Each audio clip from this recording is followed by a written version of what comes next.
जय गुरुदेव। हमारा व्यक्तित्व शरीर, मन और आत्मा इन तीन आधारों पर खड़ा है। इन तीनों को पवित्र एवं प्रकाशपूर्ण बनाने के लिए कर्मयोग, ज्ञान योग और भक्ति योग की तीन साधनाओं का क्रम अपनाना पड़ता है। जीवन साधना का अर्थ है अपनी प्रत्येक गतिविधि को आदर्शवादी से परिपूर्ण रखना। कर्मयोगी बनकर शरीर को, ज्ञान योगी बनकर मन को और भक्ति योगी बनकर आत्मा को परिष्कृत किया जाता है। हमारी हर शारीरिक क्रिया कर्तव्य पालन के लिए, हर विचारणा सत्य और विवेक के प्रतिपादन के लिए और हर भावना आत्मिकता एवं प्रेम प्रीति का अभिवर्धन करने के लिए हो, तो समझना चाहिए कि शरीर, मन और आत्मा के तीनों ही आधार संपूर्णता के साथ पूर्ण हो रहे हैं। इसके लिए ईश्वर की इच्छा एवं प्रेरणा है। इसी मार्ग पर चलकर हम अपने जीवनोद्देश्य की परीक्षा में उत्तीर्ण हो सकते हैं। इन तीनों योगाभ्यास को हर घड़ी अपने विचार कार्यों में उत्कृष्ट समावेश करके ही पूरी तरह संपन्न किया जा सकता है, पर उनके लिए कुछ विशेष क्रिया विधान भी निर्धारित है।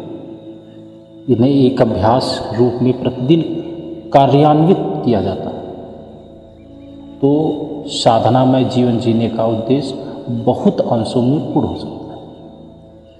कर्मयोग का जीवन क्रम में समावेश इस प्रकार होता है कि हम अपनी प्रत्येक विचारधारा और क्रिया पद्धति पर कड़ी निगाह रखें और उसके जो दोष हों उनका निवारण करें, और जिन सद्गुरु की कमी हो, जिन भी सद्गुणों की कमी हो उसका संवर्धन करके निरंतर प्रयत्नशील रहा जाए।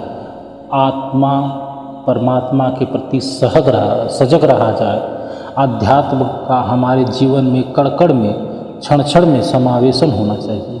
पूजा की कटोरी में महंत बन जाएं और बाजार में आते ही दुष्टता बरतने लगे, यह दोमुखी नीति हमारी आत्मिक प्रकृति में तनिक भी सहायक सिद्ध नहीं हो सकती। उपासना एक आध्यात्मिक व्यायाम की तरह थोड़ी देर के लिए किया जा सकता है, पर साधना तो हर घड़ी करने की चीज़ है। आत्मा का कल्याण करने के लिए साधना का मार्ग अपनाना पड़ता है। उपासना तो साधना का बहुत छोटा सा अंग है। जीवन की सार्थकता लक्ष्य अनेक उपासना के बल पर नहीं हो सकती, उसमें साधना का समावेश होना चाहिए। इस जीवन साधना का ही नाम कर्म योग है। हमारी प्रत्येक क्रिया यदि आदर्शवादी के रूप ढलने लगे तो समझना चाहिए कि हम कर्म योग साधना कर रहे हैं। कर्म योग की एक महत्वपूर्ण साधन प्रक्रिया है।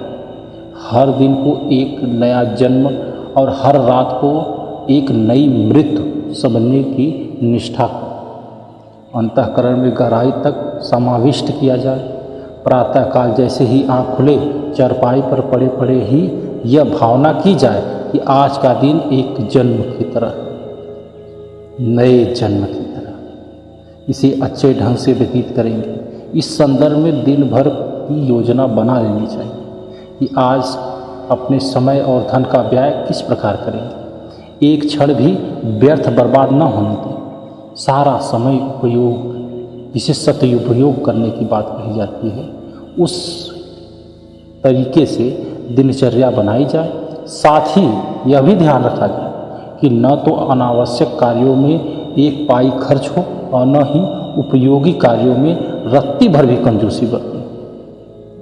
धन और समय, यह दो शक्तियाँ मनुष्य के पास सबसे अधिक महत्व, उन्हें अनुपयोग रीति से खर्च न होने दें। उपयुक्त कार्यों में लगाया जा सके तो जीवन की सार्थकता का पथ सहज ही प्रशस्त हो सकता है।